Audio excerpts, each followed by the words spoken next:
Supervisor ने सबसे कहा, एक एक करके अंदर आइए और पर्दे के भीतर जाइए। पर्दे के भीतर एक बड़ा शीशा लगा हुआ था। हर आदमी खुद को देखता और बाहर आ जाता। फिर उसने कहा, तुम्हारा सबसे बड़ा दुश्मन कोई और नहीं तुम हो। सुपरवाइजर ने समझाया, तुम्हारा सबसे बड़ा दुश्मन बाहर नहीं है, तुम स्वयं हो। दुनिया में बड़ा होने से और मेहनत करने से किसी ने भी नहीं रोका है। फिर हम मेहनत क्यों नहीं करते? दुनिया में सुबह जल्दी उठने से, सच बोलने से, बड़ों का आदर करने से किसी ने नहीं रोका है। फिर भी लोग ऐसा क्यों नहीं करते हैं? चाहे लोग कितनी भी दुश्मनी पाल लें, वह आपकी गति को स्लो कर सकते हैं, लेकिन आपको रोक नहीं सकते।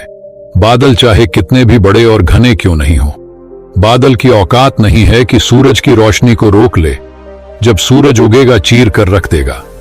अंधेरा चाहे कितना भी घना क्यों नहीं हो, रात चाहे कितनी भी काली क्यों ना हो, रात की औकात सूरज की एक किरण से ज्यादा की नहीं है।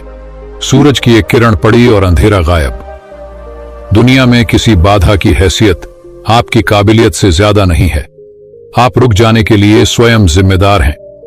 इंग्लिश नहीं आती, कंप्यूटर नहीं आता तो सीख सकते हो, वजन ज्यादा है, दौड़कर या डाइटिंग से कम कर सकते हो। आसपास किसी को सपोर्ट का नहीं मिलता, दूर जाकर सपोर्ट ले सकते हो। छोटा गांव है तो बड़े शहर में जा सकते हो। आप जो चाहे वो कर सकते हैं। संसाधन नहीं है तो आज जो है उसी से शुरुआत कीजिए। 10 लोगों के सामने अपना प्रस्ताव दे, अपना आइडिया पेश करके छोटा होने में कोई हर्ज नहीं है। बड़ा बनने के लिए हर आदमी को छोटा बनना पड़ता है, इसलिए बहाना बनाना छोड़िए। सबसे बड़े दुश्मन सिर्फ आप हैं। आपने रोका है अपने आप को। आप एक्शन से ज्यादा बातें करते रहे, पसीना बहाने से ज्यादा घर में बैठकर सपने बुनते रहे या आने वाले कल से डरते रहे। फियर ऑफ अननोन अर्थात अज्ञात का भय दुनिया का सबसे बड़ा डर है। इस भय का कोई आधार नहीं है, फिर भी सबसे कॉमन है। आपको हराना है तो आपको खुद को हराना होगा। दुनिया को जीतने के लिए पहले खुद को जिताना होगा। जिसने खुद को जीत लिया उसने दुनिया को जीत लिया। जिसने खुद पर अनुशासन कर लिया उसने दुनिया पर अनुशासन कर लिया। जिसने खुद का सम्मान कर लिया उसने दुनिया का सम्मान कर लिया। जिसने खुद की आदतें बदल ली दुनिया उसके रास्ते में बिछ गई। जिसने खुद सफलता हासिल कर ली वह दुनिया के लिए रोल मॉडल हो गया। सिर्फ और सिर्फ एक को हराना है, खुद को। आपका कंपटीशन बाहर किसी से नहीं है, आपका कंपटीशन अपने आप से है। कल जो आपने परफॉर्म किया था उससे बेहतर आज परफॉर्म करना है। कल आप जो थे आज आपको उससे बेहतर बनना है। सबसे बड़े दुश्मन सिर्फ आप हैं। आपने रोका है अपने आप को। आप एक्शन से ज्यादा सिर्फ और सिर्फ एक को हराना है, खुद को। आपका कंपटीशन बाहर किसी से नहीं है, आपका कंपटीशन अपने आप से है। कल जो आपने परफॉर्म किया था उससे बेहतर आज परफॉर्म करना है। कल आप जो थे आज आपको उससे बेहतर बनना है। हल्के लोग मिले तो फूल मत जाना, आसमान में मत चढ़ जाना, जमीन से 2 फुट मत उठ जाना, क्योंकि जिसके आसपास ऐसे लोग हैं जो वाह वाह करते रहते हैं उसके पतन का दौर शुरू हो जाता है। हर आदमी के आसपास ऐसे लोग होने चाहिए जो उसे छोटा बनाए रखें, जो उसको खुद का सामना करने में हीनता महसूस कराते रहे।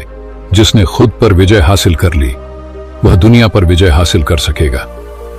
आज इस दुश्मन को हराओ, अगले हफ्ते नहीं, अगले महीने नहीं, अगले साल नहीं। आदर्श स्थिति का इंतजार मत करो, इस दुश्मन को हराओ। इस दुश्मन को हरा लोगे तो बाहर किसी की ताकत नहीं कि तुमको रोक ले। धन्यवाद। हम अक्सर अपने ही सबसे बड़े दुश्मन क्यों होते हैं? आप अपने खुद के सबसे बड़े दुश्मन हैं। ये बात भले ही घिसी पिटी लगे, लेकिन इसमें कुछ सच्चाई है। कई लोगों के लिए इस विचार के बारे में आत्म जागरूकता का एक स्तर है। कभी कभी हमें ऐसा लगता है कि हमारी खुशी और खुशहाली के लिए सबसे बड़ा खतरा हमारे नियंत्रण से बाहर की कोई चीज नहीं है। ऐसा लगता है कि आपका अपना दिमाग आपके खिलाफ काम कर रहा है। हालांकि कभी कभी आप जानते हैं कि यह बाहरी नहीं है, लेकिन फिर भी यह आपके नियंत्रण से बाहर लगता है। बेहतर जानने के बावजूद जब आप गलत विकल्प चुनते हैं तो आपको संज्ञानात्मक असंगति का अनुभव हो सकता है। आप जानते हैं कि यह गलत है, लेकिन फिर भी इसे करने से तुरंत कुछ संतुष्टि मिलती है। चिंता न करें, यह भावना परिचित है और इसके कुछ कारण हैं। क्या आप गलत लक्ष्य निर्धारित कर रहे हैं? ये सोचने के बजाय कि कोई लक्ष्य कितना कठिन या आसान है, इसका मूल्यांकन इस आधार पर करने का प्रयास करें, यह मेरी आत्म छवि के साथ कितना संरेखित है। यह उस कष्टप्रद वाक्यांश का एक घुमावदार तरीका है। अपना कारण खोजें। क्या मैं इस लक्ष्य की ओर इसलिए बढ़ रहा हूं क्योंकि मैं चाहता हूं कि यह मेरे बारे में कुछ कहे कि मैं कौन हूं? क्या मैं वास्तव में ऐसा ही हूं? यदि नहीं, तो शायद आप यहीं अटक रहे हैं। यदि आप एक ही लक्ष्य के लिए अलग अलग तरीकों से आगे बढ़ रहे हैं, तो शायद यह समय ईमानदारी से बताने का है कि आप उस लक्ष्य की तलाश क्यों कर रहे हैं। क्या आप केवल एक ऐसा व्यक्ति बनना चाहते हैं जो स्पष्ट और व्यवस्थित हो, या आप नियंत्रण में रहना चाहते हैं? अपने सपनों के लक्ष्यों में से एक चुनें और ईमानदारी से बताएं कि आप इसे क्यों करना चाहते हैं। क्या आप अपने जैसा बनने की कोशिश कर रहे हैं? खुद को नुकसान पहुंचाती हैं ये आदतें। नकारात्मक सोच। अगर आप हमेशा नकारात्मक सोचते हैं, तो आप अपने मन में असफलता का बीज बो रहे हैं। इसके कारण आपको अपने आसपास कुछ भी अच्छा नजर नहीं आता और सिर्फ निराशा ही हाथ लगती है। नकारात्मक विचार आपके आत्मविश्वास को कमजोर करते हैं और आपको आगे बढ़ने से रोकते हैं। आलस आपकी सबसे बड़ी दुश्मन है। यदि आप हर काम को टालते रहते हैं, तो आप अपने लक्ष्यों को कभी हासिल नहीं कर पाएंगे। इससे आप हमेशा अपने जीवन में पीछे रह जाते हैं। असुरक्षा के कारण आप दूसरों से तुलना करने लगते हैं और अपनी कमियों पर फोकस करते हैं। यह आपको मानसिक रूप से कमजोर बनाता है। ऐसा करने से आप सिर्फ दूसरों की उपलब्धियों पर ही ध्यान देते हैं और खुद को और से कम मानने लगते हैं, जो सफलता के रास्ते में रोड़ा बन सकता है। अतीत में जीना। अगर आप अतीत की गलतियों में फंसे रहते हैं, तो आप वर्तमान में जी नहीं पाएंगे। अतीत को भूलकर अपने आज को बेहतर बनाने के लिए काम करें। भविष्य की चिंता करने से आप वर्तमान में होने वाले अवसरों को खो देते हैं। अपने आज में जिएं और भविष्य के लिए योजना बनाएं, लेकिन सिर्फ उनके बारे में सोचते न रहें। दूसरों को दोष देना। अगर आप अपनी गलतियों के लिए दूसरों को दोष देते हैं, तो आप खुद में कभी सुधार नहीं कर पाएंगे। इसलिए अपनी गलतियों को स्वीकार करें और उनसे सीखें। Over confidence. जरूरत से ज्यादा आत्मविश्वास भी हानिकारक हो सकता है। यह आपको गलत फैसले लेने के लिए प्रेरित कर सकता है। इसकी वजह से आप अक्सर अपना नुकसान कर बैठते हैं। अपने आत्म विनाशकारी व्यवहार पर काबू पाना व्यवहार को भूलना आसान नहीं है, खासकर तब जब आपको पता न हो कि और क्या करना है।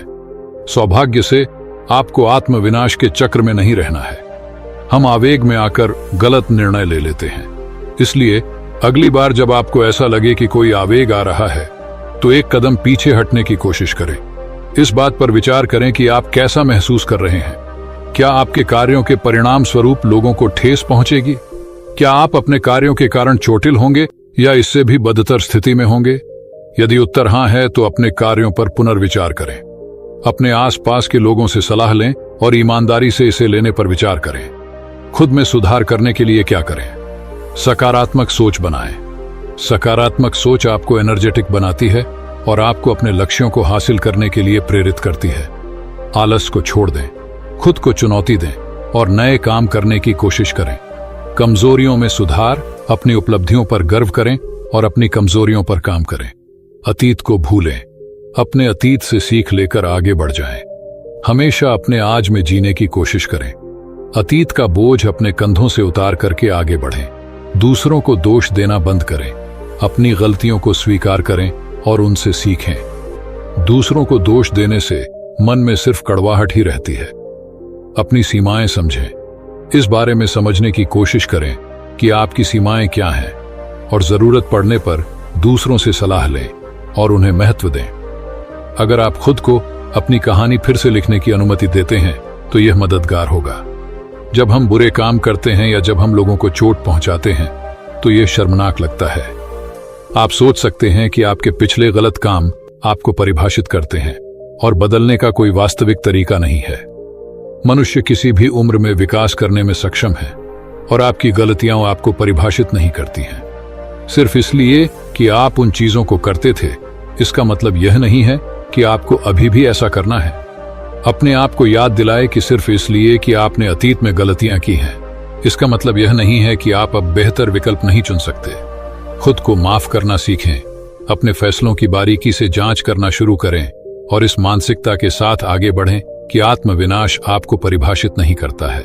गौतम बुद्ध और भाग्य का लिखा गौतम